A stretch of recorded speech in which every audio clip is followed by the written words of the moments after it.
Welcome back to our yearly roundup of all the weird news that has happened in 2022. I'm back today with a few more weird tales from the year just past, but as a reminder, this won't be your usual news roundup. This is strictly the stuff that makes you go, what? As quite frankly, the regular news is far too depressing. So instead we'll be exploring a few weird and wonderful stories that may have not made it into the regular newspaper. Now that's not to say that these stories don't dally with the dark side, because sometimes they most definitely do. But there's also plenty of light-hearted strangeness too. But don't worry, if anything is going to be hideously awful, then I'll give you a heads up first. So with the disclaimer out of the way, let's jump into October.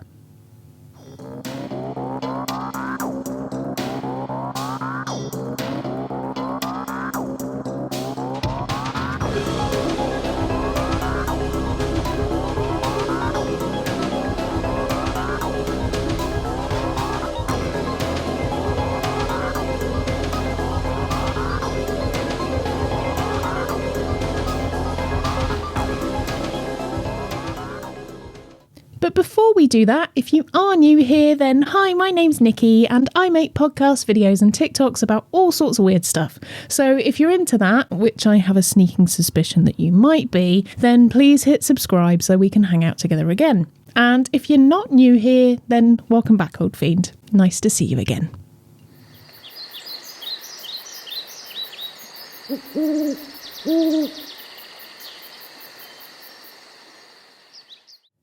When you think of ways a heist might be carried out, your first thought would probably be a major scam, a bank robbery, or via online theft.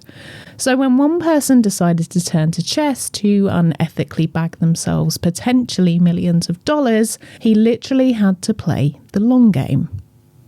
In September of 2022, the chess world champion Magnus Carlsen was playing at the Sinkfield Cup, an invitation-only chess tournament held in St. Louis, Missouri, which, sorry Americans, that's a French name and you say it wrong, but I got complaints last time I spoke about St. Louis, so I'm just acknowledging it this time that you're doing it wrong, not me. It's definitely St. Louis and not St. Louis.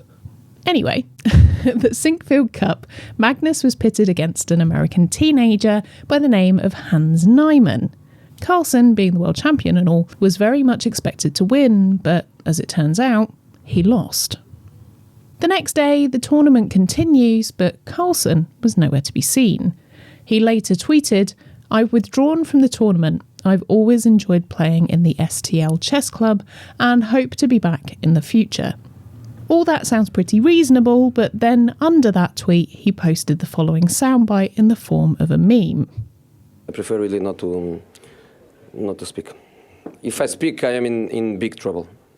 In big trouble. And I don't want to be in big trouble. Now, this understandably sets tongues wagging in the chess world, and people start pointing fingers at his opponent, Hans. It doesn't take long to work out what may have happened at the tournament, as just 30 seconds of Googling brings up that Niemann had been caught cheating numerous times before. However, this had only been during online matches and never at an in-person game.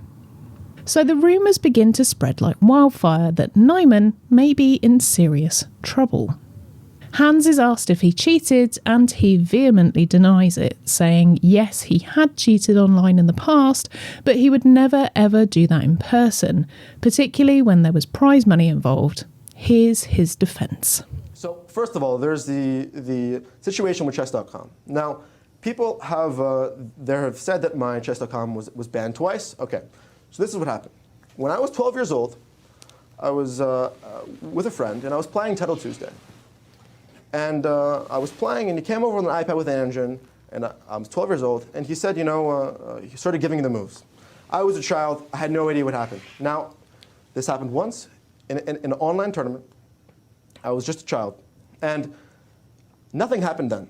Now, 4 years later, when I was 16 years old during my streaming career, in an absolutely ridiculous mistake, in unrated games, after that, when I was 12, I have never, ever in my life cheated in an over-the-board game, in an online tournament. They were in unrated games. And I'm admitting this, and I'm saying my truth because I do not want any misrepresentation. I am proud of myself that I learned from that mistake and now have given everything to chess. I have sacrificed everything for chess, and I do everything I can to improve. So I'm going to get started. Basically, I wanted to gain some rating. I just wanted to get higher rated so I could play stronger players.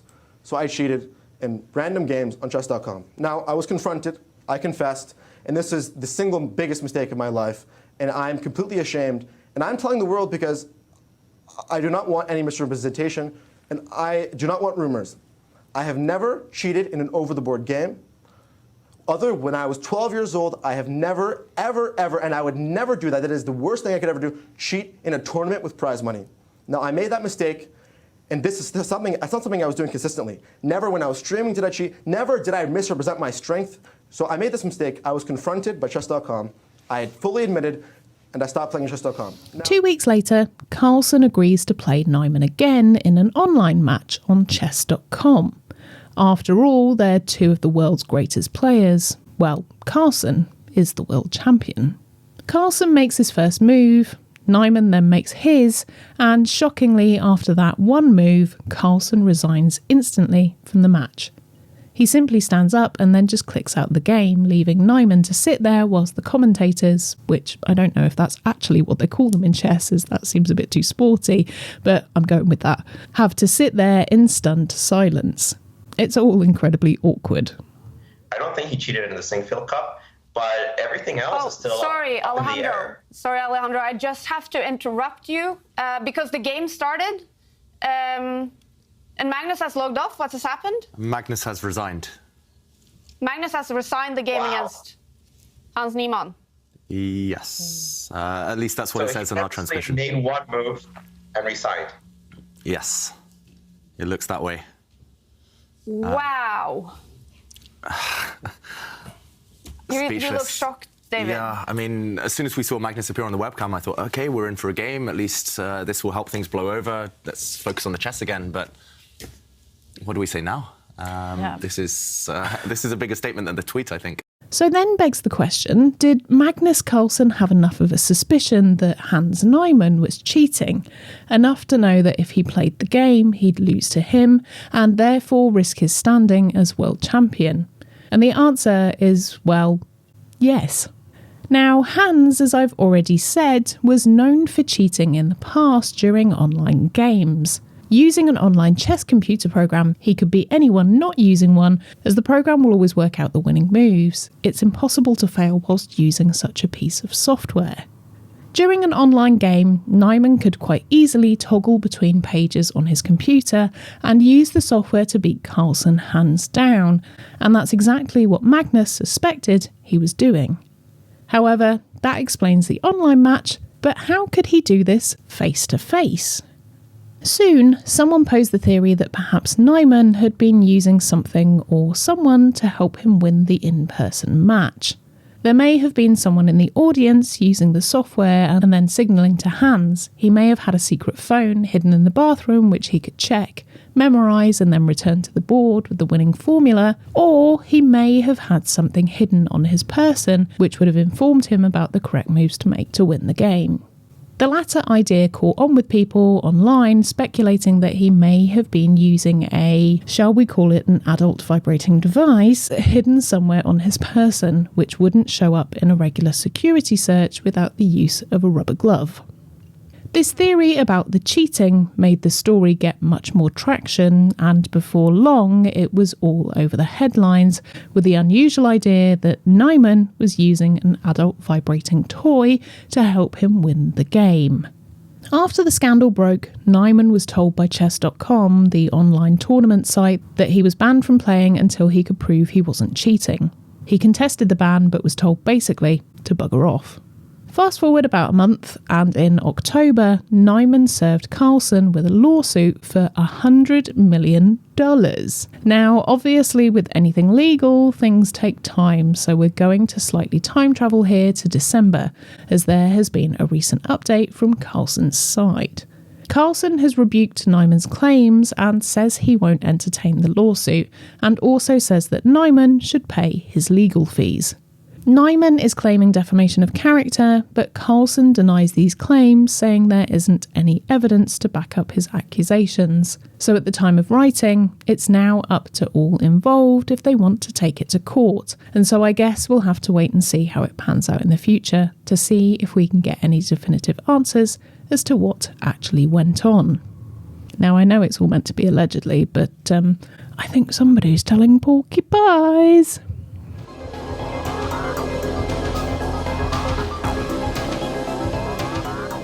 It wouldn't be a roundup of weird news in October without there being a nod to Halloween, and our next story definitely has that. In an annual competition held at Half Moon Bay in California, near to San Francisco, a monster pumpkin broke a North American record. Travis Geinger, a horticulture teacher from Minnesota, a 35-hour drive away from the competition, loaded up his monster gourd on his truck and drove it all the way in the hopes that he might win Best in Show. As it turns out, Travis got more than he bargained for when he won the competition. The 49th World Championship Pumpkin Weigh-Off competition sees people competing from all over the US to see who has grown the largest gourd. However, Travis is no stranger to the competition. Back in 2020, he won it with yet another whopping pumpkin, but his entry for the 2022 competition set a new US record. The giant gourd tipped the scales at an impressive 2,560 pounds, which to those of you who don't do pounds, that's 182 and a bit stone. The monster pumpkin is so big it had to be moved by forklift, and there was an audible gasp from the crowd when its poundage was displayed on the scales. 2,560, wow! Travis himself was quite shocked at how much the beast weighed, saying of its growth, "At first, I expected more, but I'm super thankful that it's the North American record. That is special. I really wanted that. I never dreamed of that, and to have it, to even be mentioned in that conversation is really cool."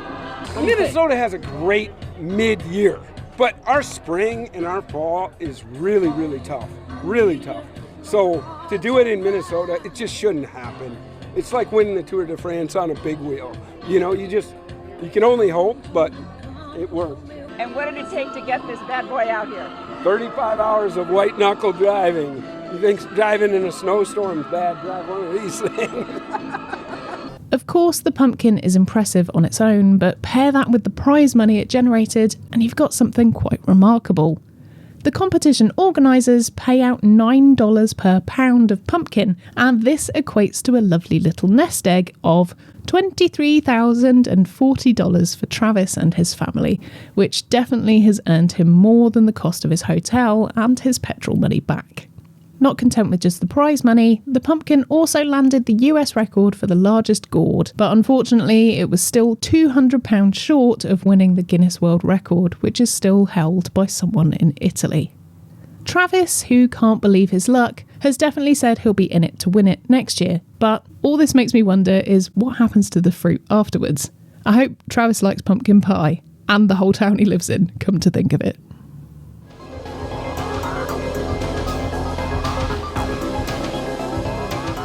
So far in our weird news roundup, we've encountered a lot of strange stories, but I think this one might just take the honey-flavoured biscuit.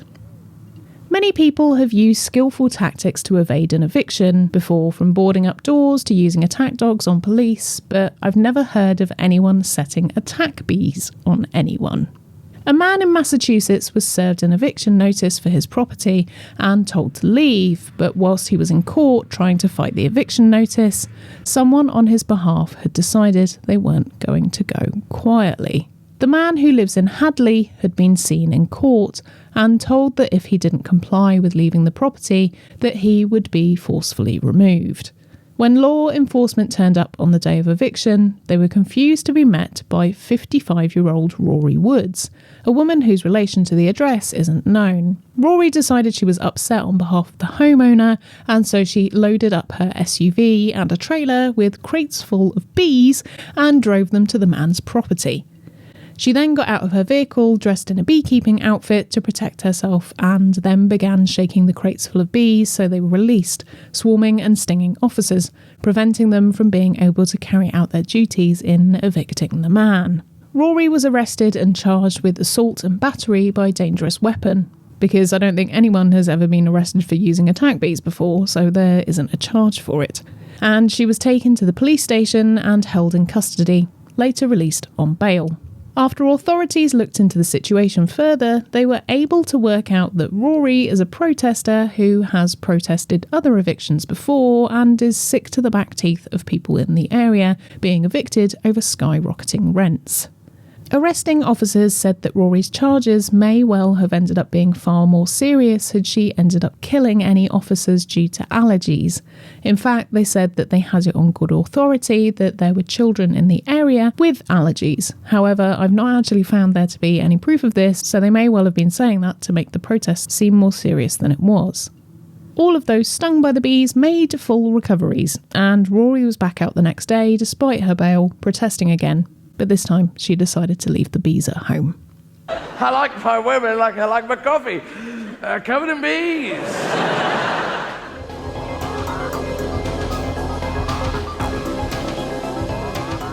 Thanks for joining me for that selection of weird stories. I really hope you enjoyed them, and if you did, there'll be more of them along soon, so make sure you're subscribed if you're not already to keep up with the series.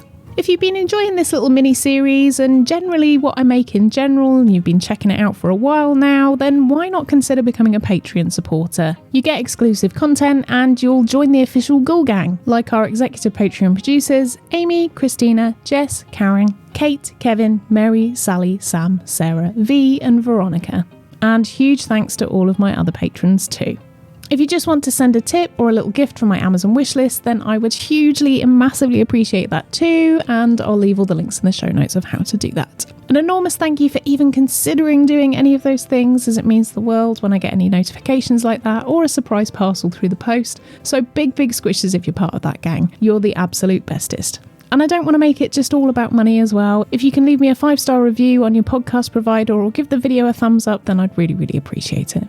Thank you for joining me for this episode. I've been Nikki Druce, and I'll see you ghouls next time for November.